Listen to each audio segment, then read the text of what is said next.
إلا ما علمتنا إنك أنت العليم الحكيم ولا حول ولا قوة إلا بالله العلي العظيم.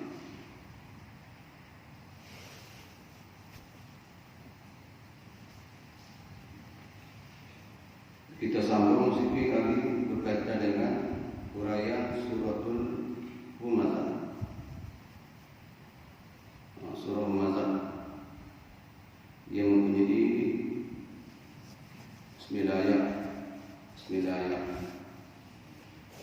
yaitu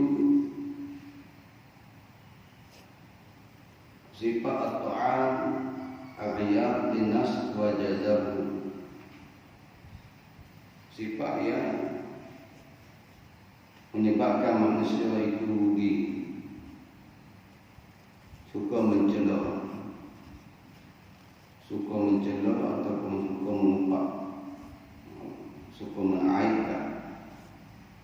Ngumpat dia nak mengaitkan kan, dia nak menjatuhkan kan. Jadi dalam surah kita baca ni, ayat pertamanya sambungan daripada minggu lepas. A'udzubillahi minasyaitonir rajim. Bismillahirrahmanirrahim. Wailul likulli humazatin lumazah. Kecelakaan besar bagi tiap-tiap pencaci, pencelok.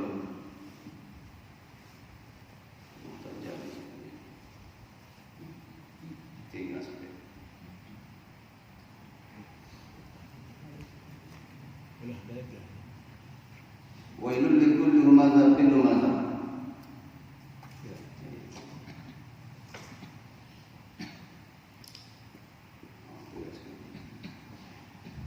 Ay khizyun wa 'adzabun syadid likulli man yuqtabu nas wa yut'inu bihim aw yu'iduhum fi hudurihim. Maksud kecelakaan besar di situ ialah ay khizyun wa 'adzabun syadid, yaitu di hari akhirat balas dari orang yang lumazah, orang yang suka mencela ataupun mencaci, mengumpat. Dia kalau kita tengok raya pada mengumpat, lumazah ni ada mengatakan bahawa waktu mencela pada mulut, ada juga mencela pada perbuatan dia dengan isyarat dia. Ada juga yang mengatakan ialah ada cela hina depan-depan, ada juga menghina cara belakang. Belakang ni itulah yang dikatakan ghibah, ataupun dalam bahasa kita mengumpat. Mengumpat ni ialah orang tak ada depan. Kalau kita kata hudur depan dia, ni dia panggil mencela, menghina. Kenapa kita kata begitu? Sebab ada orang dia amunah nak kata depan lagi, tak dosa dia kata depan. Sedap dia ingat kata depan, hina orang depan itu tak dosa dia. Wailul likulli humazatin lumazah. Kok kita kata depan, hina dia, mengaitkan dia depan tu, mencela depan muka dia. Kita hina depan muka dia. Kita kata depan muka dia. Kok ghibah tu ialah kita hina dia juga. Kita kata tercomel juga dia. Cuma boleh jadi kita takut dia. Boleh jadi kita takut dia, kita hormat dia, kita tak kata depan dia. Tapi kita kata huduh juga belakang. Jadi dua-dua supaya dengan tujuannya nak cela dia, dengan tujuannya nak menghina dia. Jadi sifat yang macam ni disebut wailun, yaitu satu kehinaan, wa 'adzabun syadid, azab yang sangat pedih bagi setiap yang mengumpat akan saudaranya dan menghina akan mereka dan mengaibkan mereka ketika mana hadir berada di hadapan. Jadi sebagaimana ya kita baca peristiwa Isra Mi'raj, ada satu kumpulan manusia yang Nabi tengok. Dia tengok makan daging musuh. Makan daging apa? Kenapa makan daging saudara dia? Daging. Karena waktu dia hidup dahulu, karena sifatnya seperti ghibah, seperti mengumpat. Dengan mengumpat itu dengan tujuannya untuk menghina dia, untuk mengaibkan dia, untuk menjatuhkan maruah dia. Kalau kita baca dalam kitab Al-Azhar, Imam Nawawi rahimahullah ta'ala ada ketikanya ia dimaksudkan ghibah yang diharuskan. Ada juga hak yang diharuskan. Ada ketika tertentu, contohnya menjadi saksi. Jadi saksi jenayah umpamanya kita tahu bulan di belakang sungguh, maka kita menjadi saksi, maka kita mencerita waktu hakim ataupun kau yang berhak boleh nak mengambil ini atau baik, bukan nak menghina dia, tapi nak memberi hak keadilan kepada orang yang teraniaya. Jadi ada pilihan tertentu yang diharuskan, tapi dalam bab yang kita baca ini lebih kepada nak mengaibkan seseorang, nak menghina dia, nak cela dia. Ini sifat yang ditegur dalam Islam. Sehingga kita disebut Allah Ta'ala sebut wailun celaka, kebinasaan. Maksudnya bila Allah Ta'ala kata wailun ayat syadidul azab, orang ini akhirat sesat kalau dia tidak bertaubat kepada Allah, dia akan kena azab yang sangat pedih. Dan Allah Ta'ala nak ampun dosa-dosa yang berkaitan dengan manusia ini. Dia bersyarat sekiranya ada masalah dia. Kita buat dosa kalau tak kait mengait dengan manusia, tapi dosa itu kita dengan Allah, lebih mudah sedikit untuk kita berusaha. Kita bertaubat, kita istighfar, kita tinggal. Sebelum berkaitan dengan Tuhan suka kita dengan Allah.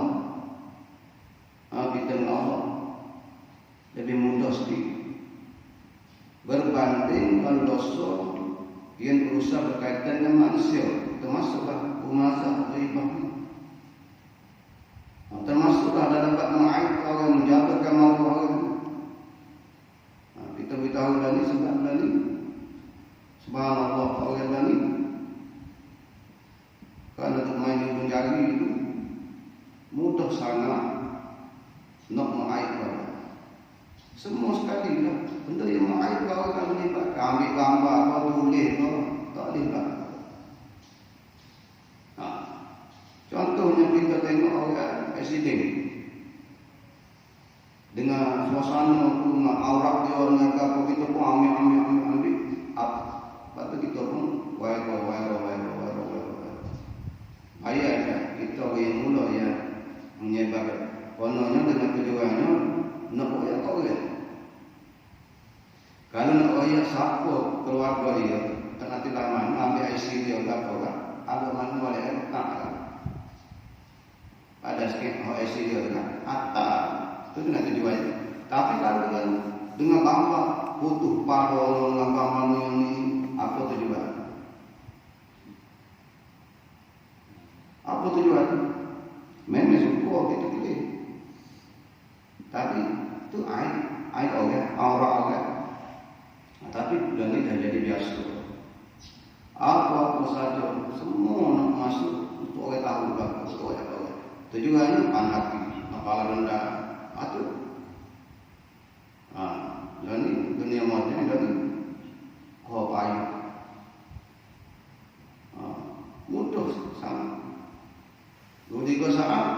sebab apa kan suruh semua pakai tahu kan. Baik, bila kita nak bertaubat, kesalahan mazhab, kesalahan yang mencaci orang, mengupah orang, menghina orang, yang menyebabkan jatuh air orang, jatuh malu orang, malu satu keluarga. Nak mana muka orang? Maka bila seseorang ingin bertaubat kesalahan yang macam ni, nak tak nak, kalau kesalahan dia buat tu melibatkan 10 orang, maka dia kena diriwayatkan seorang-seorang. Pengaturan ni kena minta maaf dah. Tapi bagaimana nak betul balik? Nak betul balik bahawa tuan punya ni tidak sekian. Cuma kita yang mengaitkan dia. Ada mana? Sebab tu orang yang kedua, orang yang ketiga, orang yang keempat ni tak sedut sebarlah. Ni kadang-kadang orang pertama beritahu, orang kedua pula beritahu pula, orang ketiga pula nak beritahu pula. Patutlah beta kapur. Kalau dulu nampak jenis temu orang ni payah kat kan beta kapur. Tapi kalau dia ni beta negara boleh lagi. Kaifah seseorang payah, kena payah.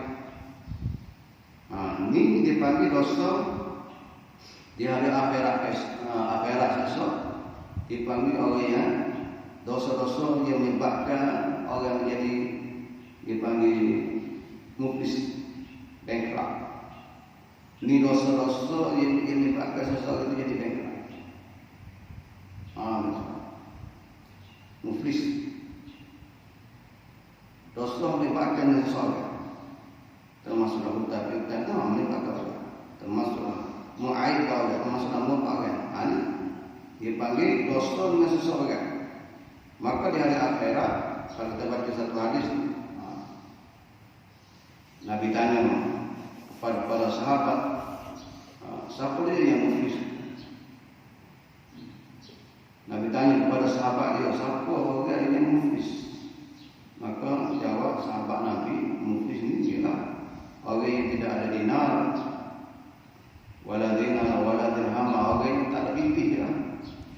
Orang muflis ni pitih, tak ada hutang ni, tak nak bayar. Bankrupt lah pada kita. Akhirat esok Nabi tanya siapa orang muflis, maka sahabat Nabi jawab macam tu, macam kita berhala orang bankrupt, tak ada biti hutang mani, maka amal pun mesti bankrupt. Tapi yang dimaksudkan oleh Nabi ialah orang yang muflis di hari akhirat ialah orang yang pahala dia ni karena ada kesalahan dia dengan sesama manusia yang dia tak sesal. Waktu atas dunia dulu dia tak sesal Allah. Patut kena minta maaf, dia kena minta maaf.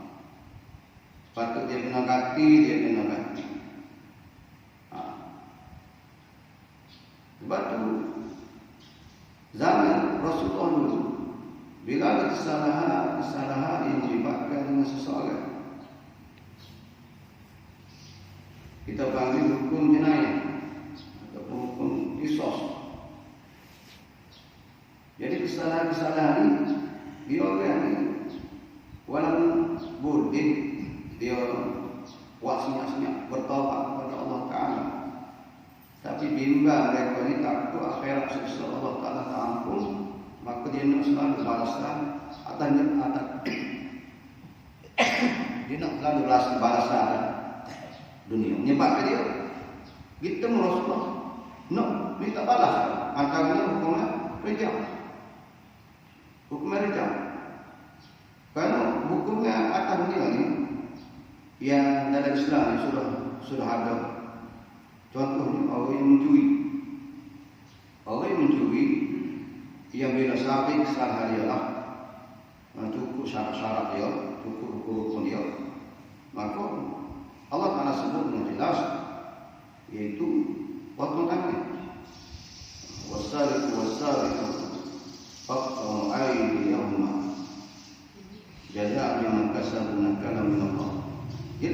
Allah Ta'ala sebut pencuri laki dan pencuri perempuan di dalam sabit kesalahan, balasan mereka adalah potong tangan. Jadi dia curi sungguh, dan orang tak tahu patutnya dia nak lepas diri, lepas tak ada masalah. Dan kalau dia bertobat, misalkan dia bertobat, boleh jadi Allah Ta'ala ampun dosa dia. Boleh jadi Allah Ta'ala ampun dosa dia. Tapi berlaku di zaman Rasulullah ni, bagaimana zina kau, dia rasa takut, dia rasa bimbang. Bila takut Allah Ta'ala tak ampun dosa dia. Itu jadi kita semua ikrar, ingin ngaku kan. Walaupun Rasulullah mencari saya dan sebagainya untuk menjadi dia ini tertentu dan sebagainya, dan sebagainya, karena dia masih lagi mengaku. Mari temu semacam akhirnya dia benar-benar hukum. Bapa ya dia mereka ni lagu ni kesedarannya, kerana dia bimbang akhirat ni. Karena kalau kita ada balasan yang melibatkan usaha sama usaha sesat tahun ini, kena ada balasan, maka akhirat esok tak kena dah. Sebab tu dia nak susah. Segala kesalahan dia berkaitan dengan manusia ialah ketika mana tahun ini. Kalau tidak muflis. Orang yang muflis di hari akhirat Nabi sebut ialah antaranya dia banyak pahala. Dia banyak pahala juga. Tapi dia ditahan. Dia disekap untuk dimasukkan ke dalam syurga. Tengok pahala tu banyak, tapi kena sekap. Karena ramai orang yang menuntut hak dia dengan orang ini. Menuntut hak dia. Termasuklah hak dia kena apa, hak dia kena hak dia. Kita sedap jadi lagi lepeng ni mesti. Salah sikit laping sepak ajar katok ni. Padahal hati pecah kepala tak lepas lagi. Akhirat esok tak lepas. Sedar jadi orang lepeng mesti. Masa kita tak sedar ni. Jangan sedar. Tak kita sedar. Tak kita dapat. Kenapa? La ya'idam tidak halal dalam seseorang Muslim. Halal sangat tahu. Tidak mengaji Allah dengan sebab kita, dengan sebab kita kata, dengan sebab kita kuku dan sebagainya. Tahu penilaian mana? Kalau ada hukuman kisos, cabut gigi dan sebagainya, cabut leher dan sebagainya, apa jadi kih yang macam ni, buta yang sengaja tak sebaik. Maka Allah Ta'ala mengarah supaya mereka ambil pahala kawin sebab kepada orang yang masih lagi tersesat. Maksud itu semua orang nak pahala. Semua orang nak mengharapkan pahala daripada Allah. Maka nak iman amal. Suruh. Pahala semaya dia lepas surga. Semaya pahala puasa dia tiba-tiba tinggal tak ada masih ada lagi. Kok ia dah selesai banyak sangat buat ramai sangat bagi orang ini. Habis pahala, tapi tak habis lagi. Ada lagi yang menuntut hak dia. Pahala tak ada. Lalu diambil dosa-dosa kawan ditambah katanya. Ini orang muflis di hari akhirat. Dia melibatkan dosa dia dengan sesama manusia. Termasuklah dosa mencela, dosa orang yang mengubah. Semua zakar awsafan ukhra lahu. Kemudian ini disebut sifat-sifat yang lain. Sifat-sifat yang lain, sifat orang yang rugi di hari akhirat. Orang yang rugi dari akhirat. Jadi orang mumpak ni mencela ni rasa tak berani sikit. Tapi orang rasa nak hina daripada orang tak orang ini ada orang ni. Tapi hak ghibah ni, awak kita kan ghibah. Mungkin yang tak dapat ada geng atau apa. Berani hak ghibah. Semua orang berani hak ghibah. Boleh dikatakan tak lepas kita tentang ghibah. Tentang ghibah. Lepas tu bila kita ghibah seseorang ni, kadang-kadang kita minta maaf. Ayah minta maaf salah betul. Kita ngumpat ni. Tapi itu lebih kepada minta maaf secara umum ke beliau tak? Minta maaf minta maaf. Dia kalau kesalahan yang besar dia kena khusus sikit. Kesalahan yang besar ni dia kena khusus sikit. Kesalahan yang tak sengaja tak apa, kadang-kadang terlepas pandai ke apa, tak apalah, kita pakai umum gitu lah. Tapi kalau kesalahan yang besar yang khusus kita dengan seorang, kita kena minta maaf sama dia lah. Kena banyak betul ke apa. Kalau kita ambil barang dia, barang yang bernilai, box nampak. Dia orang dia bila seseorang minta maaf dengan dia, orang betul-betul dah minta maaf dengan dia. Jadilah dengan wala'afina linas. Wala'afina linas kena jadi orang yang mudah maafkan orang. Dah orang betul-betul dah minta maaf. Ni kadang-kadang ni bukti juga. Kawan ni betul dah dulu. Kerana tak tahu bila ngaji, bahas sikit, sedar kesalahan dia. Dia ketemu lah dengan kawan yang minta maaf kerana kaki balik ni. Kalau tak maaf dia maafkan saya. Ini tak lalu juga. Kawan nak kaki, tak maaf. Patutnya jadilah wal'afin alinnas. Jadilah orang yang pemaaf. Orang yang pemaaf. Pahala besar. Orang yang suka memaafkan. Semoga orang yang minta maaf sungguh-sungguh. Dan bila orang ada minta maaf dengan kita ni tak tahu siapa yang buat kita dulu. Orang yang curi barang kita dulu, kita tak tahu. Jadi berkawan ni diwayak minta maaf, tahu lah. Tahu pokoknya bila ni 20 tahun yang lalu kawan ni jadi terlepas tak ingat kita masa dulu. Pada kalanya orang ni pun jahat juga. Bila kawan ni khusus dah nak minta maaf ni, tiba-tiba dia buka aib kawan ni 40 tahun lalu. Tak ada hati itu. Jadi inilah keadaan yang menyebabkan kena tengok juga ni mudarat yang lebih besar. Keaiban yang dilakukan oleh seseorang kalau royak lagu mana? Adakah mudarat lebih besar lagi? Ini perbahasa dia ni. Kadang-kadang ada ketika tak perlu kita royak. Apa? Kalau royak ni, kawan ni bukan dia investment, dia akan bukor lagi jadi besar. Orang ni tak suka. Lah, tamu dia berdendam lama kita pergi royak kita. Tapi kalau kita ni nak lepas atas dia, pakai royak kepada dia, Allah yang ecek nak gambar, tapi kita dengan dia lepas.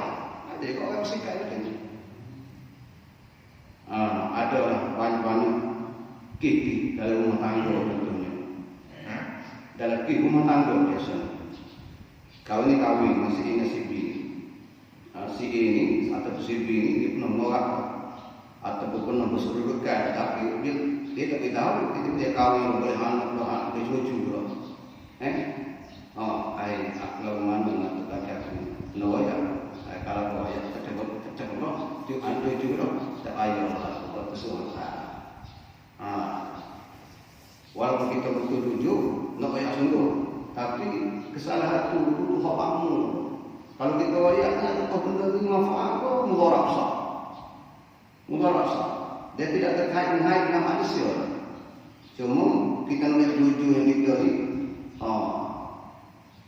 ngaku salah apa ni. Jadi tengok atas kesalahan yang besar. Tapi kalau kesalahan yang menyebabkan seseorang yang perlu kita kena beritahu, perlu kena minta halal, perlu kena kaki balik, ini kenapa? Kenapa? Cuma orang yang bila orang taman itu kena jaga langkah ibadah. Sebab dalam Islam dia ajar menuntut Mansatara, orang yang suka menutup keaiban seseorang mukmin, satara Allah yaumil qiyamah. Allah Taala akan tutup keaiban dia dari akhirat. Orang yang suka buka keaiban seseorang mukmin, maka akhirat esok Tuhan buka. Hanya lagi kita ni orang nampak juru kita ni kita tak buka yang aib kita ni. Tuhan buka hak comel. Nampak comel lah kita ni. Otak juru banyak juga. Kalau Allah Taala buka otak juru, tak ada juru kita. Tapi ada benda otak juru, ada. Setiap orang ada otak juru. Cuma beza ni Tuhan tak buka. Tuhan tak buka tu bukan dengan tujuan saja-saja. Tuhan tak buka tu ialah nak jaga aib kita. Kemudian kita ni bila Tuhan jaga aib kita, kena bertaubatlah. Itu je sebenarnya. Tuhan ni jaga aib kita. Buat sekali Tuhan tak buka lagi. Dua tak buka lagi. Hak buka tu sama ada Tuhan sendiri buka, orang buat tu buka, ataupun dia ni memang tak sibuk taubat. Tak sibuk taubat. Allah Taala tunjuk berkehinaan dia. Kalau tidak Tuhan tak buka aib seseorang. Allah Taala tutup aib kita. Jadi Allah Taala perintah juga supaya kita ni tutup aib seseorang mukmin. Bukan buka sebarkan. Akhirat esok Allah Taala akan buka keaiban kita. Menyebabkan lebih malu lagi dari akhirat. Alladzi jam'a wa 'addala. Ia mengumpulkan harta dan berpula-pula menghitung kekayaannya. Ai anna dzalika humazah al-mazah allazi yazdadu an-nas wa yahtaqiruhum wa yaqtafu 'alaihim bisababi i'jabihi bima ja'ala al-mal wa ahsabu wa dhanna anna lahu al-fadl 'ala ghairihi. Kebiasaannya ialah orang yang kena penyakit rumazah ialah orang yang mengumpul harta kekayaan dan dia ni lebih daripada orang. Orang yang lebih daripada orang, kemudian dia nak menguasai. Contohnya kita nak suruh kita solat. Sifat nafsu kita seorang, nak harta kita seorang, tak suri ke orang, maka sifat dia panggil ihtiqaq, nak monopoli. Patut kita tengok dalam usaha sesama manusia ni, kenapa manusia ni suka sangat asal hati. Kita berheran apa orang kita ni suka asal hati. Padahal Nabi kata apa ni? Nabi kata al-hasadu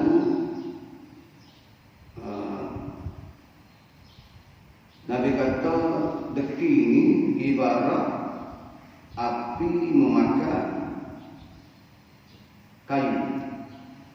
Al-hasadu yakulul hasanat kama yakulun nar al-hatab. Hasad deki ini dia memakan segala amal-amal pahala kebaikan itu. Sebagaimana api makan kayu. Dan kita ada tunggu mana? Kalau tunggu sama semua, telah apa ni tunggu tu, kita pun tak api sikit. Dia makan sikit. Last kali tunggu tu habis. Bayar api sikit. Itulah perumpamaan sifat asal. Walaupun kita amal banyak, tapi kalau sifat yang menguasai diri kita deki dengan seseorang, dengan sifat deki itulah tindakan yang lain kita akan buat. Tak berhati. Kalau orang berniaga, cara berniaga. Kalau orang bikin tanah, cara bikin tanah. Orang baru deki juga. Balas dulu air gitu lah orang itu punya kata. Tapi kalau ada sifat ni juga, sifat tak pakar, nego jalan nego, pesen lah, pesen rumah kan dalam buat biasanya mari sifat itu orang berusaha berkaitan dengan harta benda. Ha akhirat orang tak deki. Tak deki ha akhirat ni. Ni. Tiga kata di kawayu ni kita buat markas tak. Kita panggil ke mana dong? Maka kita tak panggil. Oh, bawa yang mana? Oh, yang mana? Oh, wan panggil markas pokok dia saja. Kita wan deki saja. Deki saja. Kalau pak urusan dunia ni orang tak deki. Tapi dalam pak urusan akhirat orang tak deki. Kalau dalam pak akhirat Nabi sebut dalam satu hadis la hasada illa bisnatain. Nabi kata tidak dikatakan iri hati, tidak dikatakan rezeki dalam dua perkara urusan akhirat. Yang pertama Nabi kata seseorang yang Allah Taala beri ilmu kepada dia alim, jadi beramal dengan ilmu dia, maka kita mengalir rasa ini tak jadi aku ni malah aku bukan nak belajar juga lah. Kita tengok dia alim hebat, beramal dengan ilmu dia, manfaat dengan ilmu dia. Kita pun tengok dia gitu aku ni kita paling pun. Hai man, kita pun belajar ngaji beramal itu tak apa gitu. Tengok orang di masjid, gagal, apa? Duduk dia saja begitu tak apa gitu. Tidak menjejaskan apa-apa pun kalau tak gitu. Jangan kita dia kita foto kayu kalau balik keluar kawan dia bagi. Atau tak ada lah, itu tak comel. Hak ni kita kena nak buat retek, tak apa. Sebab tak mengurangkan apa pun, tak menjejaskan apa, tak menjadikan aib apa-apa pun. Lain berkaitan dengan kau. Ni masyarakat orang Melayu kita ni bila berniaga subhanallah. Hak ni tak suka, hak ni tak suka, hak ni tak suka, hak tu. Bukan sekadar tak suka saja. Maka timbullah istilah orang-orang ni sihir-sihir. Rela dicari orang-orang tak kira orang apa. Apa? Kita nak semak dan wak mana ni keimanan dulu. Ni bila ni nak minta maaf ni? Bila nak minta maaf kalau keimanan? Ada masalah. Ini termasuk orang muflis di akhirat. Orang muflis di akhirat bila melibatkan sesama manusia. Biasanya antara sifat yang disebut orang yang humazah ni allazi jama'a law adalah. Tidak kira ya. Dia fikir nak boleh dia. Biar orang ni. Nampak orang lain nak nasi TikTok. Ada cara dari dia. Tak ada gitu. Sepatutnya kita support lah dia. Tidak nego. Nah, bicam molek lah. Bicam molek. Bagaimana kita nak bangun ekonomi untuk kita bagaimana? Bicam molek. Patutnya begitu. Ini tak ni. Kita boleh dah 5 hias lagi. Satu orang lagi tanya sikit. Tak boleh. Kalau dah mau tengok kapal lain, ni kau kawat dah. Patutnya mantu. Betul kita kata, kau sakawat dah ni. Baik. Kita kena faham konsep rezeki ini sebenarnya. Kita berasa kerana waktu itu kita nego maka Allah Taala beri kepada kita.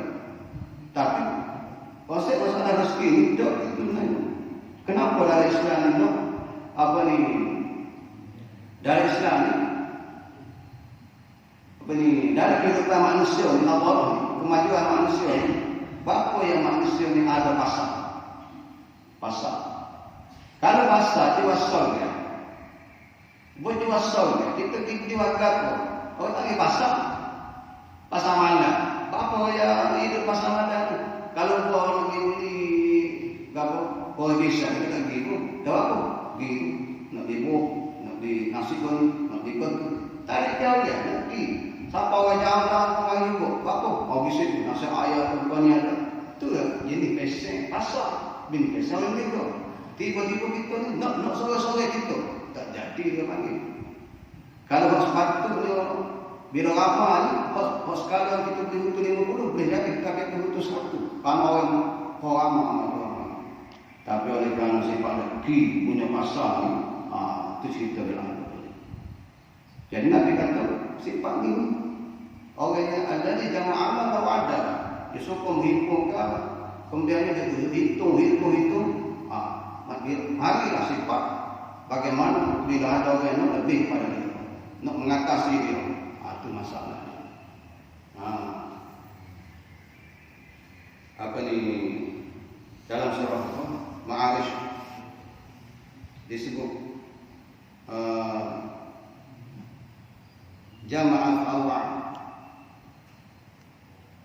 Orang mengumpul serta menyimpan, iaitu orang-orang yang mengumpul menyimpan harta dengan tidak mengeluarkan hak fakir miskin. Ini satu hal juga. Jami'ah awal. Dia itu memang banyak sungguh harta dia. Tapi dalam masa yang sama dia tak mengambil kira, tak fikir bahawa dalam itu ada hak orang lain. Ni tak orang tengah hari. Dia kena ingat kita ni memang nak kaya, tapi dalam kaya kita tu ada hak orang.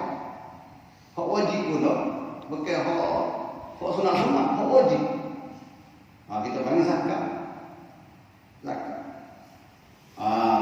Ni kata orang saya tu hak orang. Kau cari sendiri, kau betul yang mau cari, betul yang mau kerja, betul yang mau nego. Tapi siapa dia? Allah. Siapa yang beri rezeki? Allah. Dan siapa yang suruh keluar zakat? Allah. Ni kadang-kadang mesti ni lah. Orang tak sedar, orang kaya-kaya, kita bukan kaya seperti itu. Nah, tapi nak bayar ni, ujian bagi orang kaya ni, saya. Oh senapa. Berapa ramai orang yang kaya? Orang kaya dah beli lah. Tapi bila nak jatuh berpelaman sekejap. Nak apa kerana sekejap. Begitulah juga orang yang fakir, orang yang miskin. Kalau yang orang kaya ada pelaman, mudah bagi Allah. Semua mudah bagi Allah. Tuhan nak beri. Kadang-kadang orang ini hina dia. Waktu ni orang yang senang, waktu ni orang yang kaya, hina orang yang susah. Tiba-tiba Tuhan balik. Waktu kalau ayah mindawilu abainan nas, jawab manusia ni biasa gitu, sini berganti hari-hari. Boleh jadi waktu kita kaya, kita hina orang miskin. Boleh jadi suatu hari nanti orang miskin ni kaya, kita jatuh depan. Dia boleh jadi. Dia boleh jadi lah gitu. Sebab tu pada Islam ni disebut antara sifat humazah adalah orang yang alladhi jama'a malan wa addada. Tu ayat yang keluar dia sebut annama lahu akhlaq. Pesan ni lewat walaupun suruh bawa tapi puasa kecewa. Tulisan kita tulis saja. Sopo lah. Orang dengar menunggu yang menunggu yang akan nanya sama begini. Wallahu a'lam. Subhanallah wa bihamdihi, la ilaha illa anta, astaghfiruka wa atubu ilaik. A'udzu billahi minasyaitonir rajim. Bismillahirrahmanirrahim. Alhamdulillahirabbil alamin. Wassalatu wassalamu ala asyrofil anbiya'i wal mursalin wa ala alihi wasallam. Allahumma faqqihna fid din wa 'allimna at-ta'wil wa rabbana atina fid dunya hasanah wa fil akhirati hasanah wa qina adzabannar. Sallallahu alaihi wasallam wa ala alihi wasallam.